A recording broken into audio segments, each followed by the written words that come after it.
Hello, welcome to Feedback Friday. Third time lucky. Hopefully I won't be kicked off again. Today we're talking about questioning. The theme for the month of May in the group is all about questioning. I've been asking you this week questions like, what kind of questions do you hate? How do you feel when people ask you a question you can't answer instantly? And I want to talk a bit more about that today, because ultimately, if you want to work at your very best, learn at your very best, live at your very best with everybody else, the three core skills that you're going to need to be able to be at your best with other people is to be able to listen without judgment or criticism of yourself and other people, to be able to question other people, but also question yourself and your responses to it, and ultimately process, make sense, and make a conscious decision about the feedback you get. And feedback, when I use the word feedback, you can have formal feedback where people say directly their opinion or give you their advice and recommendation. But feedback also comes in many forms in terms of everything that you are hearing, seeing, and taking as a response or a reaction to yourself is feedback. So if you put something on Facebook and you get no response, that is a form of feedback. If you read or watch a video or watch something on Facebook or social media and you have a response, that's feedback. So in my terms of feedback, I'm talking about the reaction and the response that we get to the information that we're processing. And the reason why it's really important to understand the impact questions have on us is because for every piece of information that we're coming in, if we don't question it, or we're not being conscious about it, it tends to just go into our subconscious mind. And then that lays the foundation for all our future decisions. And if you're not consciously aware that this information is coming in and that your decisions are being made on this basis, then you won't be in control really of your life. You'll end up in situations where patterns will repeat, and you'll end up back in a place where you don't want to be, and you think, like, why did I get here? So going back to the subject of why don't we like certain questions, some of the questions that you've come up with in the couple of discussions we had is, what do you hate? The question, what do you do? And the other one was, how are you?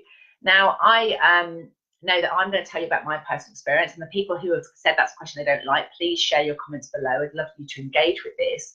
But I want you to think about these kinds of questions and think about what's happening for you when you don't like them. So when someone used to ask me, what do you want, what do you do? The reason I didn't like the question, it's not because the questions are really bad questions per se, it's because I couldn't articulate what it is I did. But I could tell people what I did, but the real problem was I didn't like the response that I got when people went, oh, I don't get that, or if they criticize it. So it wasn't that I didn't like the question. The truth is I didn't like that my explanation wasn't getting me the response I wanted. So it'd be very easy when it comes to trying to find the solution, when you've got your strength decision detective hat on, to start saying the question is wrong. But actually what it was is I didn't have clarity and confidence in how I wanted to respond to it. And I didn't like the response I got. Now, when you start to separate that all out, so this is the question, what do you do? If I can get to the point where I have clarity of what I do, and I'm confident in that response, then I can say that. And then if somebody doesn't get it, that is a separate situation, and I can ask them questions to help them understand, what is it they heard? Because obviously if I say something, they're going to hear whatever they hear. But you have to get to that point where you can separate them all out. So I want you to think about the questions that you don't like today. What is it about it? Is it because a question I asked my husband the other day is, it's probably to do with my weight or an outfit or whatever, and he didn't answer the question. And I said to him, what's happening? He goes, there is no good answer to that question. So I asked him to just elaborate that, and he said, I said, well, what determines a good answer? And he said, well, one that doesn't upset you. And it was like, oh, right, well, it's interesting. So I'm not asking you the question, because I didn't think I was, to get affirmation or reassurance. I was wanting another perception. And if he honestly didn't look good, I wanted to hear that. But because he has a filter of doesn't like conflict, doesn't want to upset somebody, he wasn't answering the question based on what his initial reaction or response was. He was trying to filter the answer to make sure he got the response he wanted from me. So this is the complexity of questions. Good morning. As it's Sad, can you tell? I haven't got audio, have we? I'm going to guess it's Sadiq, thank you for joining us this morning. I'm not sure which time zone you're in, but whether it's morning, evening, or wherever it is for you at the moment. We're just talking about questions today. So we're just talking about what happens for us when you're asking a question of somebody or you're being asked questions that you don't like. What is the story your critic is telling you? So in my husband's case, the story was, there's no good way to answer this question. You know, whatever I say, I can imagine that she's going to be upset by that. So he didn't want to answer the question. With the what do you want to do? For me, it's like, it was always, I didn't want to answer the question. I hated the question because repeated behavior told me I wasn't going to get the response that I would wanted. And so I had to start separating that out, that I could actually say what I did and that the response was something that was separate from that. Another one that somebody said is, how are you? And I know that for me personally, when I'm asked how are you, I have to really put the filter in, because I often say, do you want the professional answer or the real answer? Because sometimes when people ask me how am I haven't really consciously checked in with myself for some time, and that question suddenly makes me think about, you know, how am I feeling? And in that moment, I might be feeling really cheesed off or upset or angry about something. And if I express that feeling straight away, I also know that that emotion is transient, it's temporary, and it's going to go. But what I don't know is whether or not the other person can handle hearing my true, authentic emotion in the moment. So one of the things I challenge with, and I'm starting to notice myself in the patterns when I start looking at these questions I've asked you to think about, is that it's not really I don't like the question, it's that I don't always understand, I don't know how to answer it in a way that's going to get me the response that I want. So if I separate needing a particular response from somebody and I just answer it as it is for me right now, then the question becomes irrelevant, if that makes any sense. So another thing that we talked about today in the group, I know that Helen Cadwallader has answered it, is about if you're asked a question that you don't know the answer to, what is happening? And she said she's quite happy to say to people, give me more time to think, or that's a difficult one to answer. And it's just being okay with that. You know, if you're asked a question, the time monsters can come in, and there can be some rules that we have that we should answer it instantly. I'm an external processor, so I talk to think. So my tendency is that someone will ask me a question I don't know the answer to, and then I'm trying to answer the question and I'm talking my way through, but it's almost like, and I use this metaphor quite a lot when I talk to people, they've asked me for some information, which is a bit like a jumper I haven't worn for 3 years. It's in the back of my wardrobe, and I'm talking to people as I unload the wardrobe and I'm trying to find it, but I know it's in here somewhere. And then eventually I get to the red jumper and go, here's the answer. But the person who asked the question usually has lost the will to live, because I'm talking about all sorts of stuff that doesn't seem to have anything to do. You know, I'm picking up a pair of trousers, a pair of boots, and there's stuff that doesn't seem to be relevant to the answer that they were wanting or needing. And unless I can pre-warn them and say that to them, like, I'm an external thinker. So what I find now is if I don't know the answer instantly, it's not something I've thought about.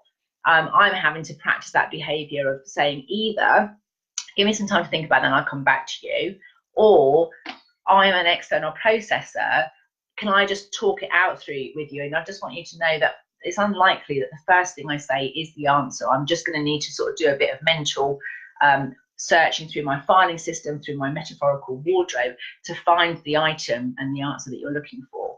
And what I know is that's the way that I process information. But often, while I'm doing that processing, it becomes difficult for the other person to listen.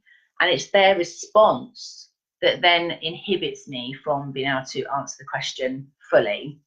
And therefore, that's when I start saying I don't like questions. Now, the reason why I fell in love with clean language questions is because they were developed so that they were avoid as much as possible without any inference or any assumption.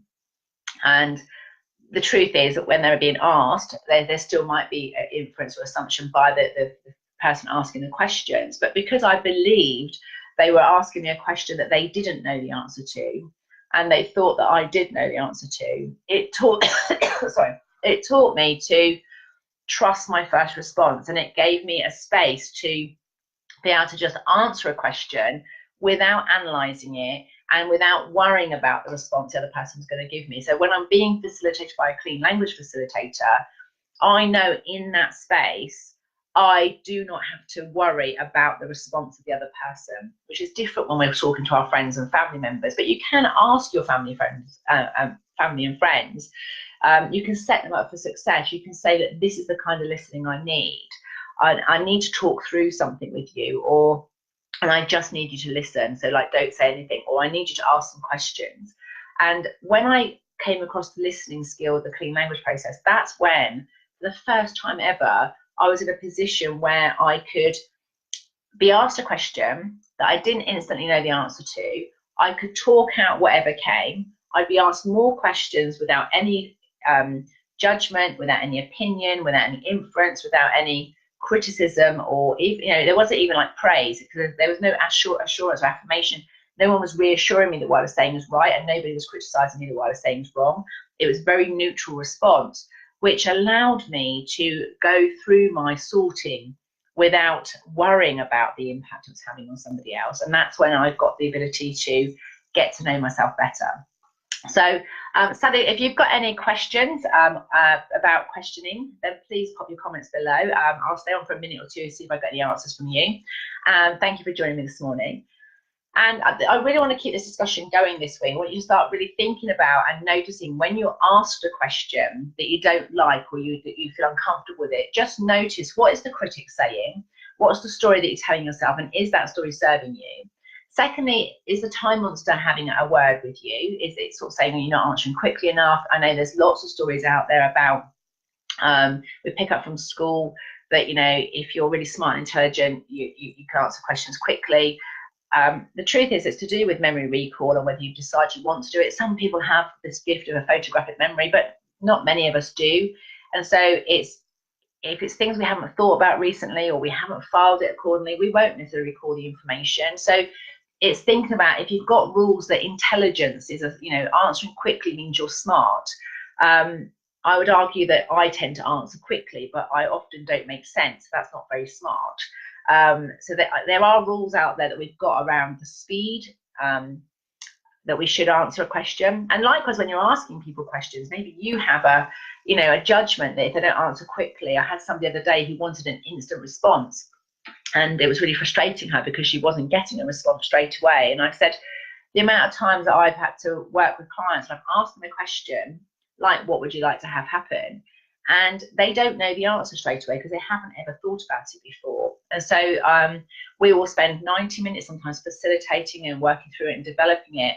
And actually, at the end of the session, they go away, sleep on it, and the next morning they go, I know what I want. So be aware that sometimes that's why it's so important to take breaks. It's time to just stop thinking about things and allow those answers to come in. Because once you tell your subconscious, I'd like to know the answer to that question, like, what do I do? How do I feel? What would I like to have happen?